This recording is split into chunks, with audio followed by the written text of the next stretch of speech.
നമസ്കാരം. ഇൻസൈറ്റിലേക്ക് എല്ലാവർക്കും സ്വാഗതം. ഇന്ന് പലരും ചോദിച്ചിരിക്കുന്ന ഒരു ചോദ്യത്തിൻ്റെ ഒരു മറുപടി ആണ് പറയാൻ ഉദ്ദേശിക്കുന്നത്. അഷ്ടാംഗമാർഗം അല്ലെന്നുണ്ടെങ്കിൽ വിപശ്യന അല്ലെങ്കിൽ ഡിറ്റാച്ച്ഡ് ഒബ്സർവേഷൻ പ്രാക്ടീസ് ചെയ്യുന്ന ഓരോരുത്തർക്കും മനസ്സിൽ തോന്നാവുന്ന ഒരു ചോദ്യമാണിത്. നമ്മൾ നമ്മുടെ ശരീരത്തിനെയും മനസ്സിനെയും നമ്മൾ നിരീക്ഷിക്കുകയാണ് വിപാസനയിലൂടെ ചെയ്യുന്നത്. അത് ഡിറ്റാച്ച്ഡ് ആയിട്ട് നിരീക്ഷിക്കുകയാണ്. അതായത് നമ്മൾ അതിലേക്ക് മുഴുകാതെ നമ്മളതിനെ ഒരു സാക്ഷിഭാവത്തോടു കൂടി നമ്മളതിനെ നിരീക്ഷിക്കുകയാണ് ചെയ്യുന്നത്.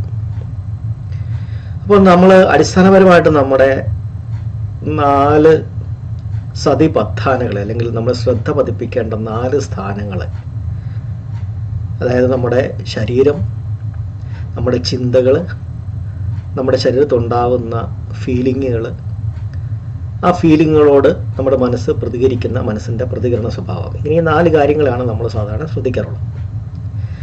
അതിൽ ഈ 4 കാര്യങ്ങളെ നമ്മൾ ഒരുമിച്ച് ശ്രദ്ധിക്കാറില്ല. അതിന് പകരം നമ്മുടെ ശരീരത്തുണ്ടാകുന്ന ഫീലിങ്സിനെ മാത്രമാണ് നമ്മുടെ ശ്രദ്ധയിലേക്ക് നമ്മൾ പ്രധാനമായും നമ്മൾ ഫോക്കസ് ചെയ്യുന്നത്.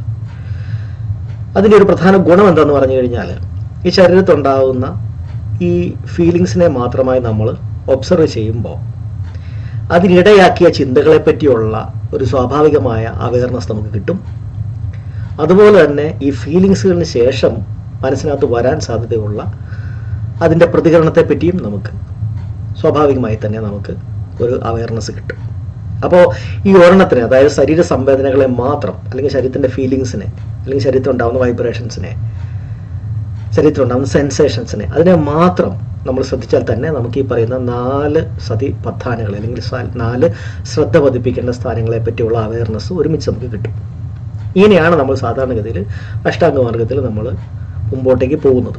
അപ്പോൾ ആദ്യം നമ്മൾ ശ്വാസത്തിൽ കേന്ദ്രീകരിച്ചു നമ്മുടെ ഏകാഗ്രത ഉണ്ടാക്കിയതിന് ശേഷം നമ്മൾ ശ്രദ്ധിക്കുന്നത് ഈ 4 കാര്യങ്ങളെയാണ്.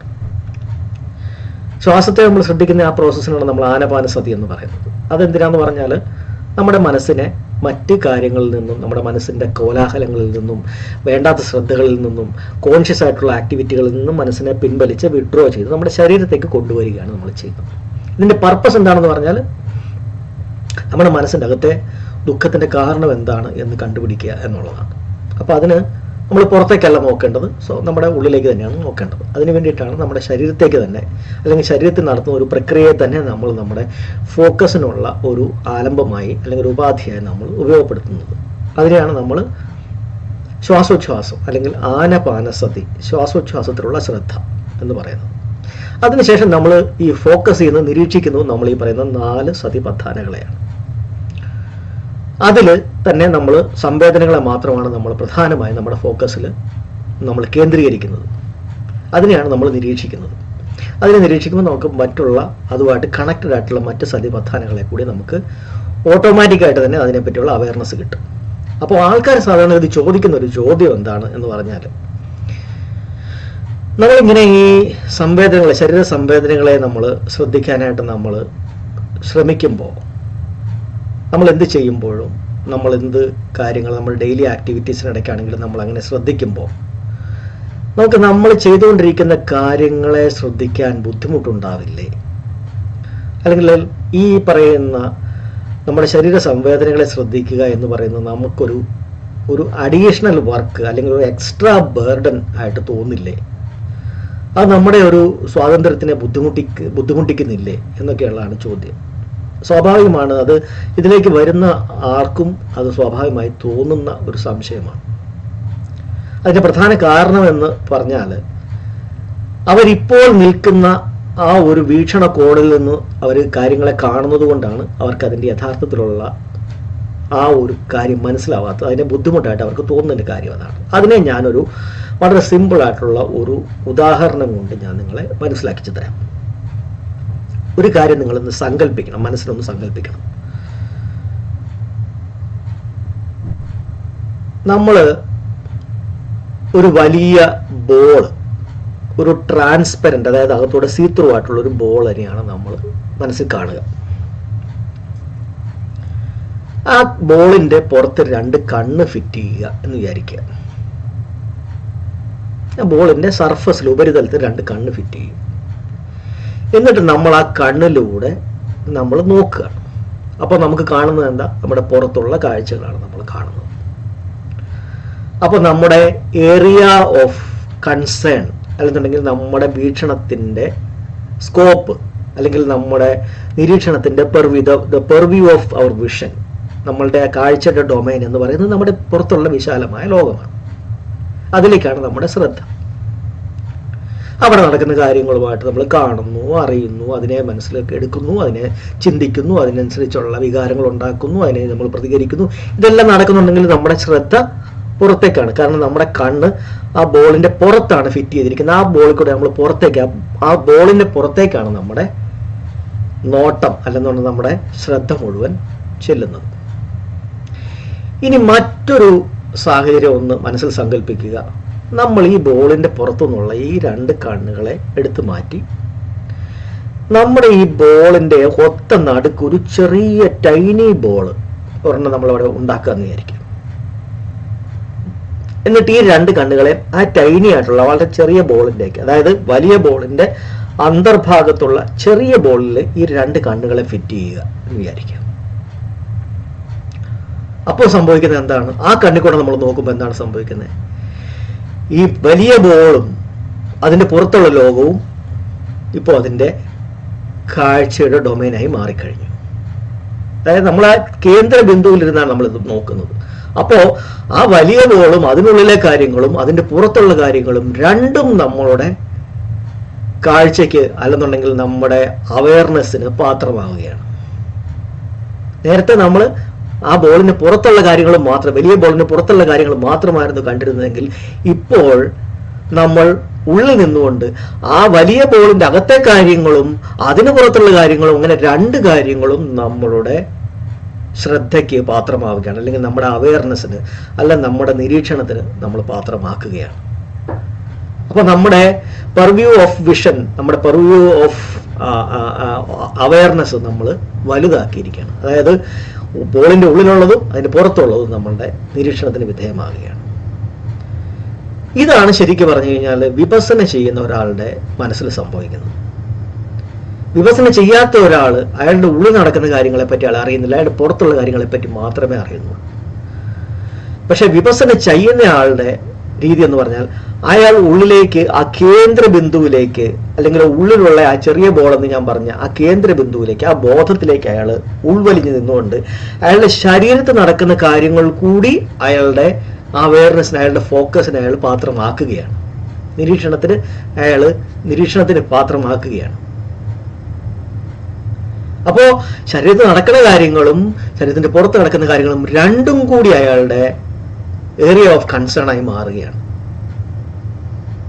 അപ്പോൾ ശരീരത്തിന്റെ അകത്ത് എന്തൊക്കെയാണ് നടക്കുന്നത്?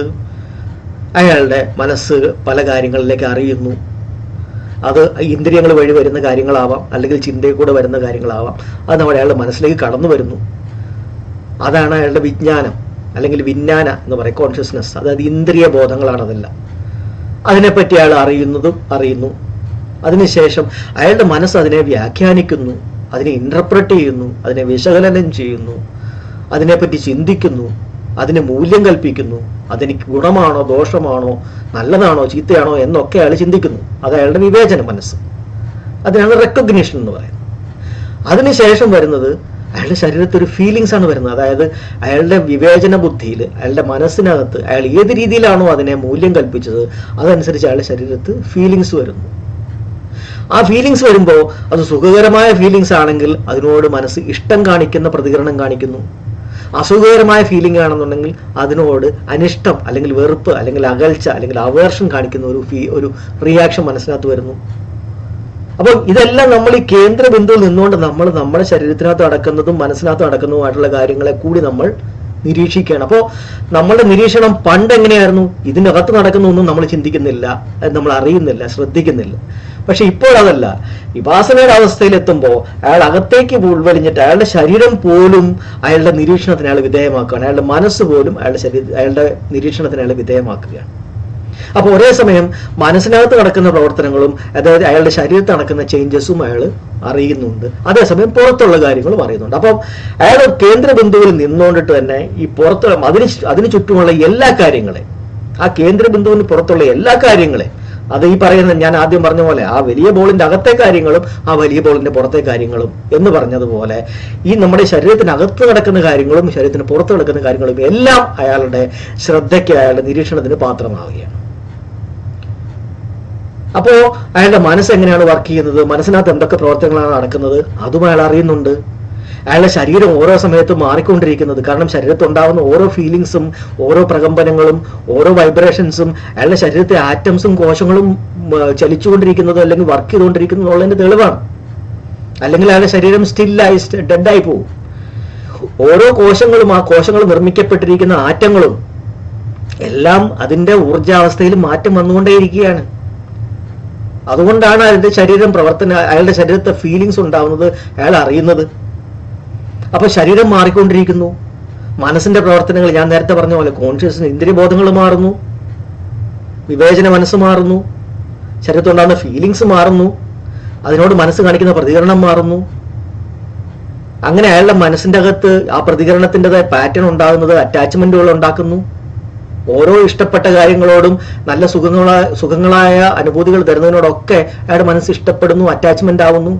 അത് അയാളുടെ സ്ഥിരം സ്വഭാവമാകുന്നു, സംഘാരയാവുന്നു, മെന്റൽ ഹാബിറ്റുകളായി മാറുന്നു. ഇതെല്ലാം അയാൾ ആ ഉള്ളിൽ നിന്നുകൊണ്ട് അയാൾ നോക്കുമ്പോൾ അയാൾക്ക് കൃത്യമായിട്ട് അയാൾക്ക് ഇതിനെല്ലാം കാണാൻ പറ്റും. അപ്പോൾ മനസ്സിന്റെ ഒരു 4 പ്രവർത്തനങ്ങൾ, അതായത് ഇന്ദ്രിയബോധം, വിവേചന മനസ്സ്, ശരീരത്തുണ്ടാകുന്ന ഫീലിങ്സ്, അതിനുശേഷം മനസ്സിനകത്തുണ്ടാകുന്ന റിയാക്ഷൻസ്, അത് മനസ്സിന്റെ 4 പ്രവർത്തനങ്ങളാണ്. പിന്നെ ശരീരം എന്ന് പറയുന്ന ആ ഭൗതിക ശരീരവും മാറിക്കൊണ്ടിരിക്കുകയാണ്. ഇങ്ങനെ ഈ 5 കാര്യങ്ങളും മാറുന്നു. പക്ഷേ ഇതിനകത്ത് എവിടെയാണ് ഞാൻ? ഇതെല്ലാം നിരന്തരം മാറിക്കൊണ്ടിരുന്ന, അനിത്യമായി മാറിക്കൊണ്ടിരിക്കുന്ന കാര്യങ്ങൾ മാത്രമാണ്. ഇതിനകത്തൊന്നും ഒരു സ്ഥിരമായ ഞാനില്ല. നമ്മളിപ്പോ ഒരു സ്ഥലത്തിന്റെ പേര്, ഉദാഹരണം പറഞ്ഞാൽ കൊച്ചി, നമ്മൾ പറയുന്നത് കൊച്ചി എന്ന് പറയുന്നത് ഏതാണ്, എന്താണ്, എല്ലാം മാറിക്കൊണ്ടിരിക്കുകയാണ് അവിടെ. പക്ഷെ നമ്മളൊരു കൺസെപ്റ്റ് ഉണ്ടാക്കിയിട്ടുണ്ട്, ഇതാണ് കൊച്ചി എന്ന്. പക്ഷെ നമ്മൾ ഇന്ന് കാണുന്ന കൊച്ചിയല്ല നാളത്തേത്. 5 വർഷം കഴിയുമ്പോൾ കാണുന്നത് മൊത്തത്തിലേ മാറിയ സ്ഥലങ്ങളായിരിക്കാം. 10 വർഷത്തിന് ശേഷം പിന്നെ എല്ലാം മാറിയതായിരിക്കാം. ആൾക്കാർ മാറുന്നു, സ്ഥലങ്ങൾ മാറുന്നു, സാഹചര്യങ്ങൾ മാറുന്നു, ബിൽഡിങ്ങുകൾ മാറുന്നു, എല്ലാം മാറിക്കൊണ്ടേയിരിക്കുകയാണ്. പക്ഷെ എന്നാലും നമ്മുടെ മനസ്സിൽ കൊച്ചി എന്ന് പറയുന്ന ഒരു കൺസെപ്റ്റ് ഉണ്ട്. എന്ന് പറയുന്ന പോലെ തന്നെയാണ് ഞാൻ എന്നെപ്പറ്റി ഒരു കൺസെപ്റ്റ് ഉണ്ടാക്കി വെച്ചിരിക്കുന്നത്. എൻ്റെ പേര് ഇന്നതാണ്, എൻ്റെ അച്ഛനമ്മമാർ ഇന്നതാണ്, എൻ്റെ സഹോദരങ്ങൾ ഇന്നതാണ്, ഞാൻ ജനിച്ച സ്ഥലം ഇന്നതാണ്, ഞാൻ പഠിച്ച സ്കൂൾ ഇന്നതാണ്, ഞാൻ പഠിച്ച കോഴ്സുകൾ ഇന്നതാണ്, എൻ്റെ സുഹൃത്തുക്കൾ ഇന്ന ആൾക്കാരാണ്, എനിക്കിഷ്ടപ്പെട്ട കാര്യങ്ങൾ എന്തൊക്കെയാണ്, എനിക്കിഷ്ടപ്പെട്ട ഭക്ഷണങ്ങൾ ഇതൊക്കെയാണ്, എൻ്റെ പാഷൻസ് ഇതൊക്കെയാണ്, എനിക്കിഷ്ടപ്പെട്ട സ്ഥലങ്ങൾ ഇന്നതൊക്കെയാണ്, എൻ്റെ വീക്ഷണങ്ങൾ എന്തൊക്കെയാണ്, എൻ്റെ വിശ്വാസങ്ങൾ. ഇങ്ങനെ ഞാനെന്ന് പറയുന്ന ഞാൻ ഒരു കൺസെപ്റ്റ് മാത്രമാണ് എന്ന് അയാൾക്ക് തിരിച്ചറിയുന്നു. കാരണം അയാൾ ഉള്ളിൽ നിന്ന്, കേന്ദ്ര ബിന്ദുവിൽ നിന്ന് അയാളെ തന്നെ അയാൾ നിരീക്ഷിക്കുമ്പോൾ, അയാളുടെ മനസ്സിനെ നിരീക്ഷിക്കുമ്പോൾ, അയാളുടെ ശരീരത്തെ നിരീക്ഷിക്കുമ്പോൾ, അയാളുടെ ചുറ്റുമുള്ള ലോകത്തെ നിരീക്ഷിക്കുമ്പോൾ അയാൾക്ക് മനസ്സിലാവുന്നത് അങ്ങനെ ഒരു ഞാൻ എന്ന് പറയുന്ന ഒരു സംഗതി ഇല്ല, എല്ലാം മാറിക്കൊണ്ടിരിക്കുകയാണ്.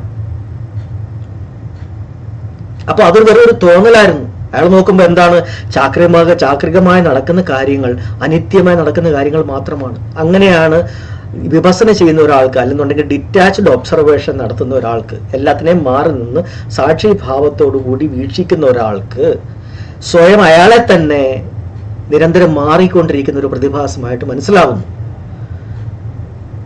ഇത്തരം 5 കാര്യങ്ങളുടെ ഒരു സങ്കലനം, ഒരു കൂട്ടം മാത്രമാണ് അയാളെന്ന് മനസ്സിലാവുന്നു.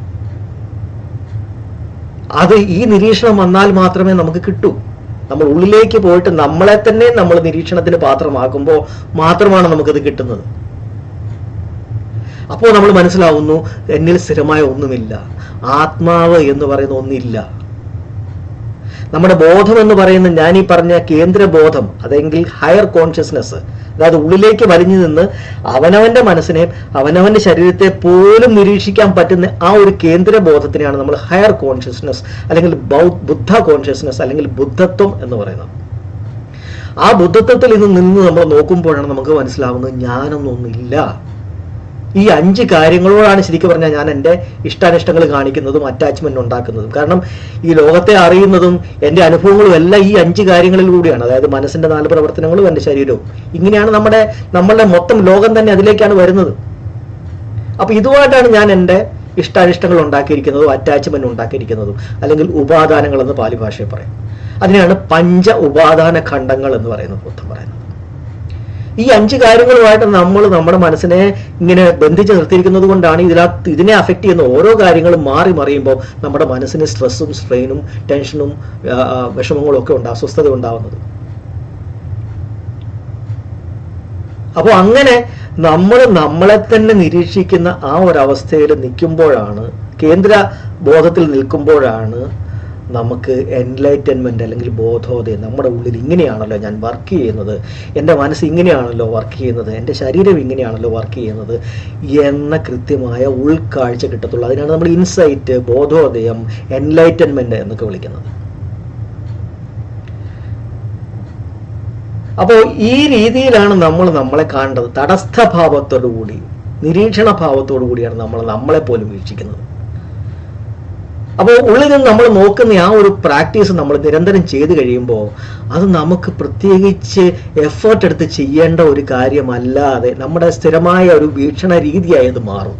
അപ്പം നമ്മളവിടെ പ്രത്യേകമായ ഒരു എഫേർട്ട് എടുത്ത്, ഒരു എക്സ്ട്രാ ബേർഡനായിട്ട്, ഒരു അഡീഷണൽ ടാസ്ക് ആയിട്ട് നമ്മൾ അതിനെ എടുക്കേണ്ടതോ കാണേണ്ടതായിട്ടുള്ളൊരു ആവശ്യം അവിടെ വരുന്നില്ല. ഇങ്ങനെയാണ് ഒരാൾ അയാളെ കൃത്യമായി മനസ്സിലാക്കുന്നത്, അയാളുടെ ഉള്ളു മനസ്സിലാക്കുന്നത്. അങ്ങനെയാണ് അനിത്യത, അവനവൻ്റെ അനിത്യത, അവനവൻ്റെ ഉള്ളിൽ ആത്മാവ് എന്ന് പറയുന്ന ഒന്നില്ല, അനാത്മത. അതുപോലെ തന്നെ അസ്വസ്ഥത. എന്തുകൊണ്ടാണ് അസ്വസ്ഥത വരുന്നത്? ഓരോ കാര്യങ്ങളും നമ്മൾ അറിയുന്നതും നമ്മൾ വിവേചിച്ചറിഞ്ഞതിന് ശേഷം നമ്മുടെ ശരീരത്തിൽ ഉണ്ടാക്കുന്ന അനുഭൂതികളോട് നമ്മൾ ഇഷ്ടവും അനിഷ്ടവും കാണിക്കുമ്പം അതുമായിട്ട് നമ്മുടെ മനസ്സ് അറ്റാച്ച്ഡ് ആവും. അങ്ങനെ അറ്റാച്ച്മെന്റ് ഓരോ കാര്യങ്ങളുമായിട്ട് ഉണ്ടാക്കുമ്പോൾ അത്തരം കാര്യങ്ങൾക്കകത്ത് മാറ്റം വരുമ്പോൾ ഈ അറ്റാച്ച്മെന്റിനെ അത് അഫക്റ്റ് ചെയ്യുന്നു. നമുക്ക് അറ്റാച്ച്മെന്റ് ഉള്ള ഒരു കാര്യം നഷ്ടപ്പെടുമ്പോൾ നമുക്ക് വേദന ഉണ്ടാവുന്നു. അതേസമയം അതേ കാര്യം മറ്റൊരാളുടെ ആണെങ്കിൽ ചിലപ്പോൾ നമുക്ക് അറ്റാച്ച്മെന്റ് ഇല്ലാത്തതുകൊണ്ട് അത് നഷ്ടപ്പെട്ടാൽ നമുക്ക് വേദന ഉണ്ടാവുന്നില്ല.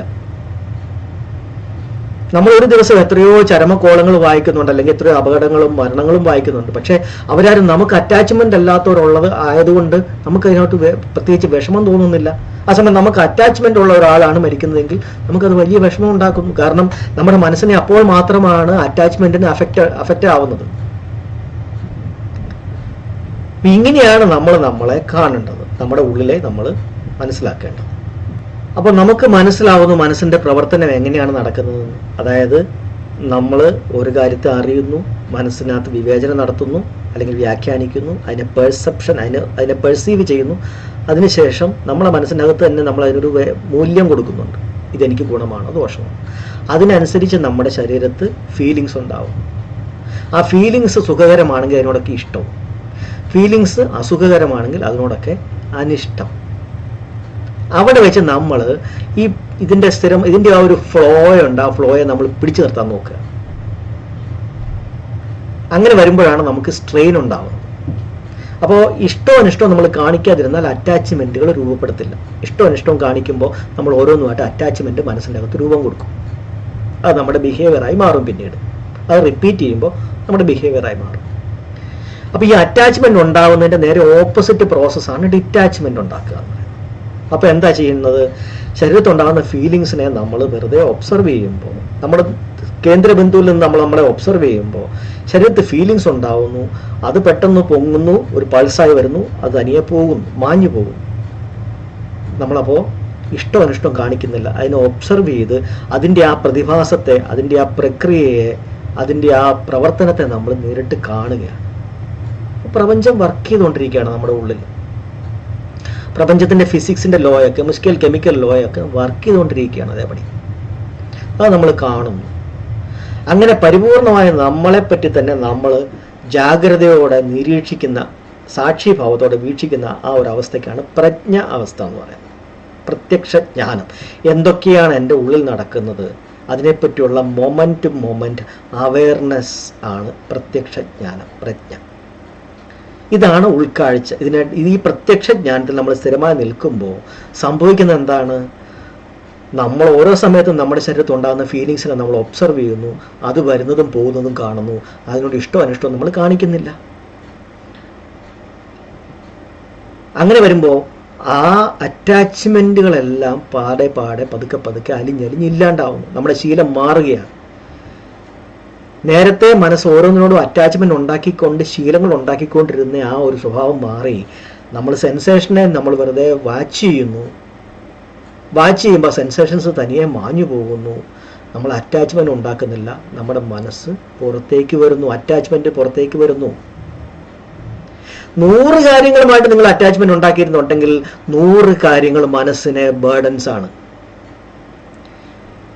അതിലൊരു 10 കാര്യം നിങ്ങൾ മാറ്റി കഴിയുമ്പോൾ 90 കാര്യങ്ങളുമായിട്ടുള്ള അറ്റാച്ച്മെൻറ്റേ ഉള്ളൂ എങ്കിൽ 90 കാര്യങ്ങളെ പറ്റിയുള്ള ബോധറേഷൻ മാത്രമേ മനസ്സിനുണ്ടാവുള്ളൂ. 50 കാര്യങ്ങളെ നിങ്ങൾ മാറ്റി കഴിഞ്ഞിട്ടുണ്ടെങ്കിൽ 50 കാര്യങ്ങൾ മാത്രമേ നിങ്ങളുടെ മനസ്സിന് അറ്റാച്ച്ഡ് ആയിട്ടുള്ളൂ എങ്കിൽ നിങ്ങളുടെ മനസ്സിന് ബോധർ ചെയ്യാൻ ഈ 50 കാര്യങ്ങളേ ഉള്ളൂ. 0 കാര്യങ്ങൾ, അതായത് എല്ലാത്തിനെയും നിങ്ങൾ അറ്റാച്ച്മെൻറ്റുകളെ നിങ്ങൾ കൃത്യമായി കംപ്ലീറ്റ് ആയി മാറ്റി കഴിഞ്ഞിട്ടുണ്ട് എങ്കിൽ നിങ്ങളുടെ മനസ്സിനെ പിന്നെ വലിച്ചുകൊണ്ട് പോകാൻ ഒന്നുമില്ല. അങ്ങനെ വരുമ്പോൾ നിങ്ങൾ പൂർണ്ണമായി നിങ്ങളുടെ മനസ്സ് എപ്പോഴും ഉള്ളിലൊരു പീസ്ഫുൾ കണ്ടീഷനിലാണ്. എന്നാൽ എല്ലാത്തിനെ പറ്റിയും ജാഗ്രതയിലുമാണ്. ഇതിനെയാണ് ബുദ്ധത്വം, സമ്മാസംബുദ്ധ എന്ന് പറയുന്നത്, പൂർണ്ണമായ ബോധാവസ്ഥ. അതാണ് ഗൗതമ ബുദ്ധനെത്തിയ സമ്മാസംബുദ്ധാവസ്ഥ എന്ന് പറയുന്നത്. പൂർണ്ണ ബോധാവസ്ഥ, ഫുള്ളി കോൺഷ്യസ്, ഫുള്ളി പ്രസന്റ്. അദ്ദേഹത്തിന്റെ മനസ്സിനെ ഒന്നും വലിച്ചുകൊണ്ട് പോകാനില്ല. നമ്മൾ സാധാരണഗതിയിൽ അങ്ങനെയല്ലോ. നമ്മൾ സാധാരണഗതിയിൽ കുറച്ചു നേരം നമ്മൾ എന്തെങ്കിലും ശ്രദ്ധിച്ചിരുന്നാലും കുറച്ച് കഴിയുമ്പോൾ നമ്മുടെ മനസ്സ് ഏതെങ്കിലും ഒരു കാര്യത്തിലൂടെ അങ്ങ് പോകും, ആബ്സെന്റ് മൈൻഡഡ് ആയി പോകും. കാര്യം നമ്മുടെ മനസ്സിനെ വലിച്ചുകൊണ്ട് പോകാൻ ഒരു ചിന്ത വരും. ആ ചിന്തയുടെ കൂടെ തന്നെ നമ്മളങ്ങ് പോകും. നമ്മൾ കുറെ കഴിയുമ്പോഴാണ് നമ്മൾ അറിയുന്നത്, അയ്യോ ഞാൻ ചിന്തയിൽ പെട്ട് പോയല്ലോ എന്നുള്ളത്.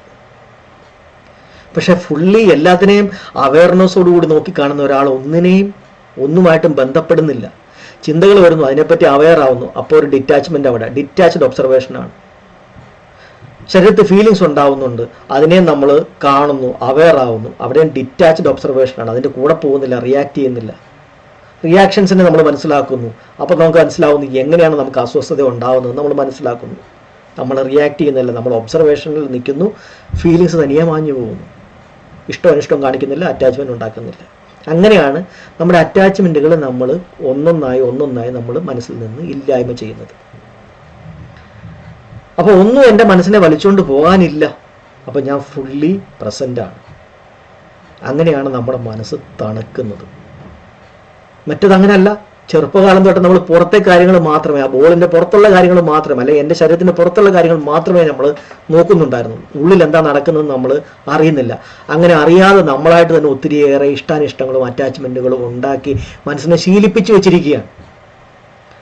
ഇപ്പോൾ നമ്മൾ അതിൽ നിന്ന് ഉൾവലിഞ്ഞ് നമ്മളെ തന്നെ, നമ്മുടെ മനസ്സിനെ തന്നെയും നമ്മുടെ ശരീരത്തെ തന്നെയും മനസ്സിനകത്തുണ്ടാകുന്ന അറ്റാച്ച്മെൻറ്റുകളെയും അതിൻ്റെ സ്വഭാവങ്ങളെയും എല്ലാം നമ്മൾ ജാഗ്രതയോടെ നിരീക്ഷിക്കുമ്പോൾ അത് നമ്മുടെ സ്ഥിരം ഒരു സ്വഭാവമായി മാറുകയാണ്. വിപස්සന അല്ലെങ്കിൽ അഷ്ടാംഗമാർഗം സ്ഥിരമായി പ്രാക്ടീസ് ചെയ്യുന്ന ഒരാൾ കാലക്രമത്തിൽ അയാളുടെ മനസ്സ് തണുത്ത് വരുന്നത് ഇങ്ങനെയാണ്. ഉള്ളിൽ ഇന്നർ പീസ് ഉണ്ടാവുന്നത് ഇങ്ങനെയാണ്. ആന്തരിക സമാധാനം.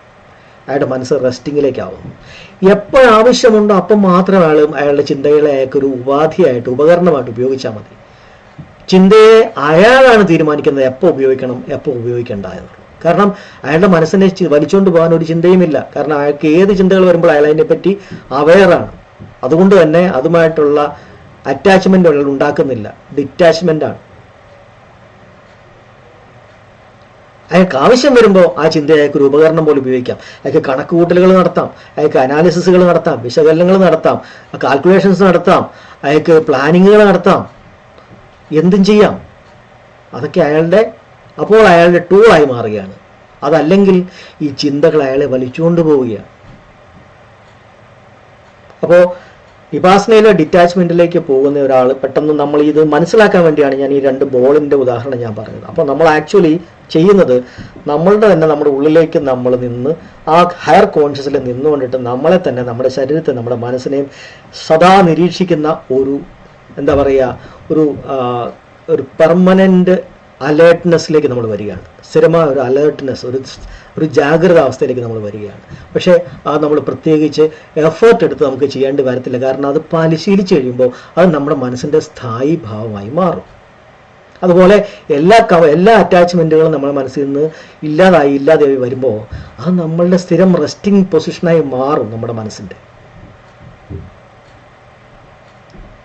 അപ്പോൾ നമ്മളുടെ വീക്ഷണം അല്ലെങ്കിൽ നമ്മുടെ നിരീക്ഷണം, നമ്മുടെ ശ്രദ്ധ പുറത്തുള്ളത് മാത്രമല്ല നമ്മുടെ ഉള്ളിലെ കാര്യങ്ങളും കൂടിയാവും. അപ്പം നമ്മൾ ശരിക്കും പറഞ്ഞാൽ കേന്ദ്ര ബിന്ദുവിൽ നിന്ന് നമ്മൾ നോക്കുമ്പോൾ ഇതെല്ലാം ആ കേന്ദ്ര ബിന്ദുവിന് പുറത്തുള്ള കാര്യങ്ങളാണ്. അതായത് നമ്മുടെ ശരീരത്തിൻ്റെ അകത്തും മനസ്സിനകത്ത് നടക്കുന്ന കാര്യങ്ങളും ഈ പറയുന്ന ശരീരത്തിൻ്റെ പുറത്ത് നടക്കുന്ന കാര്യങ്ങളും എല്ലാം അതിനെ സംബന്ധിച്ചിടത്തോളം ആ കേന്ദ്ര ബിന്ദുവിന് പുറത്തുള്ള കാര്യങ്ങളാണ്. അതെല്ലാം അതിൻ്റെ വീക്ഷണത്തിൻ്റെ പെർവ്യൂവിൽ അല്ലെങ്കിൽ വീക്ഷണത്തിൻ്റെ ആ ഡൊമൈനിൽ അല്ലെങ്കിൽ വീക്ഷണത്തിൻ്റെ ആ കോണിൽ എത്തിക്കഴിയും.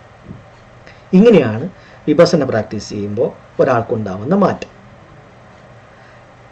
ഈ ഒരു എക്സ്പ്ലനേഷൻ നിങ്ങൾക്ക് ഏറെക്കുറെ കാര്യങ്ങൾ വ്യക്തമായി കാണും എന്ന് ഞാൻ കരുതുന്നു. എന്തെങ്കിലും നിങ്ങൾക്ക് ഡൗട്ട് ഉണ്ടെന്നുണ്ടെങ്കിൽ ഇതിന് താഴെ കമൻറ്റിൽ എഴുതി ചോദിക്കുക. Thank you.